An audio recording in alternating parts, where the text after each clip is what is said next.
C'est une bâtisse surprenante, immense et austère, sur la route du Somport.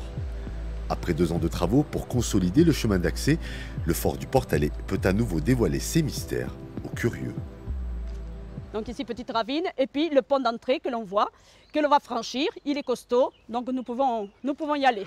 Une visite sportive exigeante, car la forteresse, truffée de canons à l'époque, se voulait imprenable. Alors on se pose bien la question, pour quelle raison est-on venu construire un fort si important au 19e siècle sur cette falaise? Il fallait vraiment se protéger de cette frontière. Même au 19e siècle, on craignait les envahisseurs venus d'Espagne. Sauf qu'au 19e siècle, tout est fini avec le sud. Hein. C'est plus le sud où il y a le problème. Donc il ne servira jamais pour de la protection. Le Portalet n'aura donc jamais à faire parler la poudre. Il deviendra un simple poste militaire, puis une colonie de vacances et enfin une prison d'État.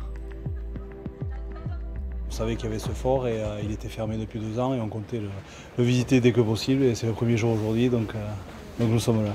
C'est vraiment impressionnant et on se demande comment à l'époque ils arrivaient à monter tous ces barils de poudre 50 kg à l'étage. Des barils à transporter sur 700 mètres carrés de galeries et 500 marches à gravir pour accéder au point le plus haut, près de 800 mètres. C'est vrai que ça alimente des rêves. Je comprends très bien cette dame qui avait acheté pour en faire un hôtel ou quelque chose. Quand on voit ces grandes terrasses bien exposées, voilà.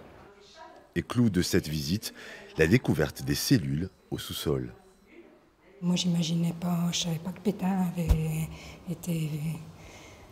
été incarcéré ici, et Léon Blum, tout ça. Enfin, c'est très intéressant au niveau historique.